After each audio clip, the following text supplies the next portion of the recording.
renting my entire life. No, you're not. You're going to transition from a renter to a buyer like millions have done before you. Yes, we're going to talk about transitioning from renting to owning to taking control. So I'm going to walk through all the strategies that I've learned to best do that and what works best for you. There's several of them, so pay attention and watch closely.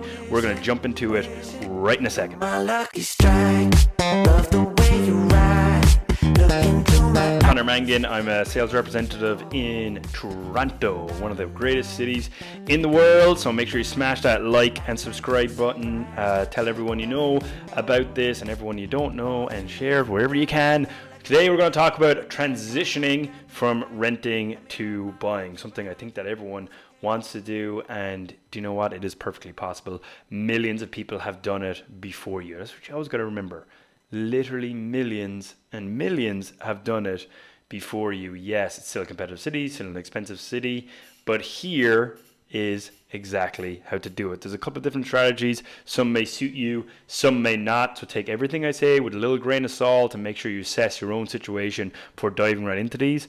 Or, if you want to discuss your personal situation, give me a call, give me an email. My details are all in my page. I'm all over social media at Mayhem University or at Love Living in Toronto. So the first thing you do need to do, and you've probably heard this a million times, is you need to talk to a mortgage broker. Yeah, a mortgage broker can basically assess your current financial situation very accurately. He can give you rates from the bank. He can give you the exact amount that you're able to qualify for a mortgage. So if it's just you buying by yourself, if it's you and your spouse, if it's you and a friend, for example, which is happening more and more, you may be able to combine your income and be able to afford X amount. Let's say it's $500,000 on a mortgage, or let's say it's $700,000, or let's say it's $1 million.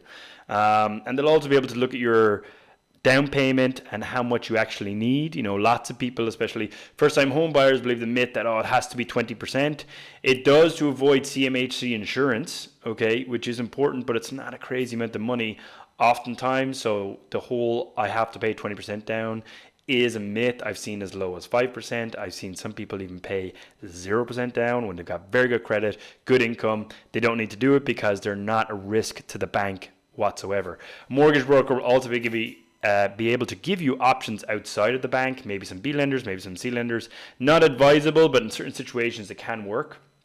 Why is it not advisable? Usually because they charge a much higher interest rate than your bank. But they have access to loads of lenders, so they'll be able to get you a very, very competitive rate, which I think is what we're all looking for in today's market. If you don't know a mortgage broker or you're lost for one, give me a call, shoot me a message.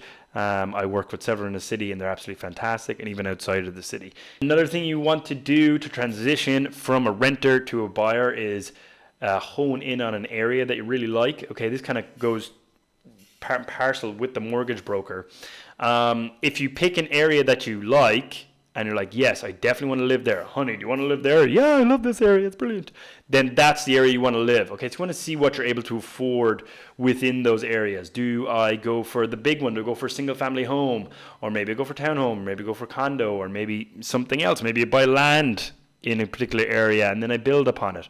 Whatever it is, you can focus your search on an area, look at what you're able to afford in that area. So do your research, or your realtor will do it for you. He will tell you, this is how much a one-bedroom condo goes for. This is about as cheap as you can make it. So for downtown, the lowest one-bedroom condo, probably at the moment, somewhere around like 480, 500,000. Yes, one beds, you can get that cheap.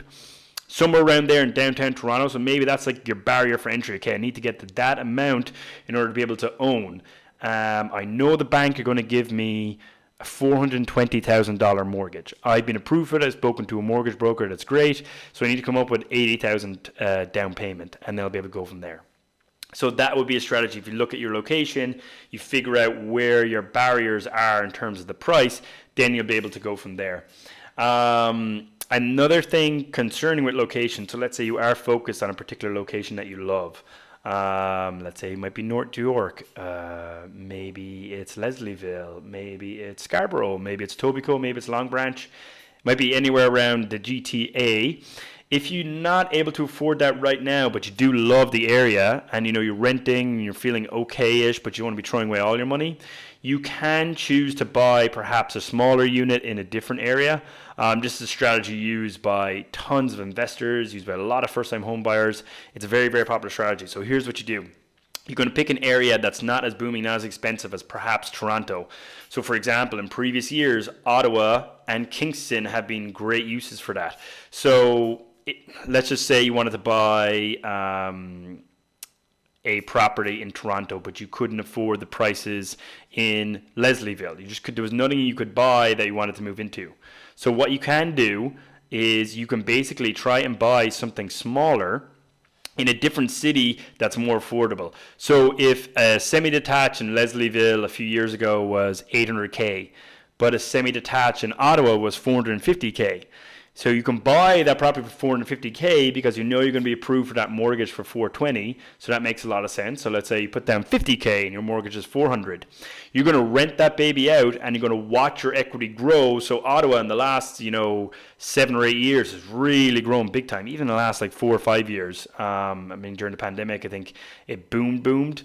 But that semi-detached may now be worth 700,000, just for example, or maybe 650. So you've grown an extra 200K of equity within buying that property, and it's been rented out. Maybe you're cash flowing, maybe you're at neutral cash flow, maybe you're just losing, maybe like couple hundred a month, but you can stomach it. That's a great strategy to use. You can do the same thing in Kingston. Maybe you want to do it in Windsor. Maybe you want to do it in St. Catharines, Niagara, London, whatever it might be. Talk to your agent about it. Maybe do your research on the areas. What will kind of grow in the next few years, but maybe not going to live there, but maybe it's going to be better than a bank. So if you use that Ottawa example, let's say you did buy a semi and you had that rental property in, you've made that extra 200K, you can kind of take that equity out of the property or use it as leverage and collateral with the bank in order to be able to afford a mortgage or a property now in somewhere like Leslieville, somewhere like Queen East, or maybe anywhere in East York or the Danforth. That may be a very good option to use. I'm a big fan of this. Lots of investors use it everywhere. It's a great way to kind of grow your equity and be able to afford something. Kind of along similar lines with that, another strategy would be to buy a multifamily building, somewhere where you can afford, so either a duplex or a triplex. You live in one unit and you make the other unit or two units basically help pay all your mortgage, or at least most of your mortgage, so that you're actually giving yourself lots of space to grow even more money, kind of make more money, but someone's helping you pay that big hefty mortgage. It's great if you can actually buy this property and it's tenanted, because you can buy a property, you can move into one, have them help pay your mortgage, and then you're sorted. In a couple of years, you might want to move out and buy that lovely townhome or single family home, whatever their dream may be, maybe a beautiful penthouse condo, I'm not sure. Whatever your dream looks like, but that's something you can definitely do too. Move into a property and then keep that property. You don't necessarily have to sell it, move another tenant in there when you move out. That's going to be cash flow for you, and then you move into your own property and you don't have to worry about as much. That property is now helping paying your mortgage on the new property, and so on, so on, so on.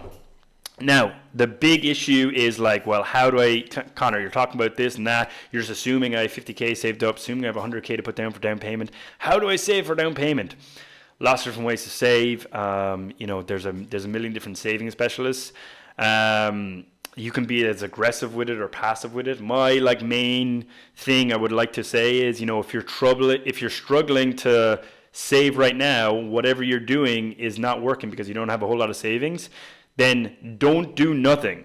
Change right now. Use some sort of a strategy. It can start as, let's stop buying lunch in work every single day. I'm going to go make my lunch. I'm going to go to Costco or I'm going to go to Metro and I'm going to, buy a loaf of bread. I'm going to buy some meat. I'm going to buy whatever. I'm going to make myself sandwiches every single day, and then that's all I'm going to eat for lunch every single day. That can be as beneficial as making, saving 10 to 20 grand a year.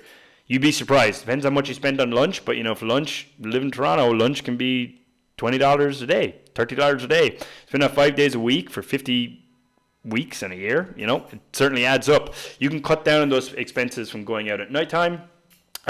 You can actually set up your bank account to actually take out some money out of your checking account and put it into a savings account every single week. This is what I do. I instruct my bank I've told them I want to take out this amount every single week and put that straight into the savings account without me even knowing about it. Within a few months, I look at my savings account and I'm like, hey, I actually have a chunk saved up there and haven't really noticed it coming in my bank account, but I know it's definitely going to my savings account and it's money that I have. Okay, so that's like saving for a down payment. That's certain ways. And also talk to our parents, talk to family members, lots of them. Instead of getting your inheritance later in life, how about you just get it now? Because I need it now because I'd like to buy a property. I don't want to wait till you guys pass or whatever else happens. I can really do with that money right now. So how about we do it now and you help me build in my 20s and 30s rather than waiting for that money when I'm 45, 50, 55 and I really don't need it because I've already worked really, really hard and I'm totally fine where I am. Okay, I've already gone through the struggle. Like, I need that money now. This would be great. You can have that conversation. Surprise, but you already know. Oh, yeah. Just suck it up for 6 months to a year. You'd be shocked at the amount of money you're spending. But if you're not saving a lot of money right now, don't do nothing. Change something. Change something. And I guarantee you'll be able to transition from being a renter to an owner, and the dream of home ownership is not that far away. You'll discover that very quickly. I'm Conor Mangan. Like and subscribe for all my different videos. We're putting lots more content up, and I'll talk to you next time. Cheers.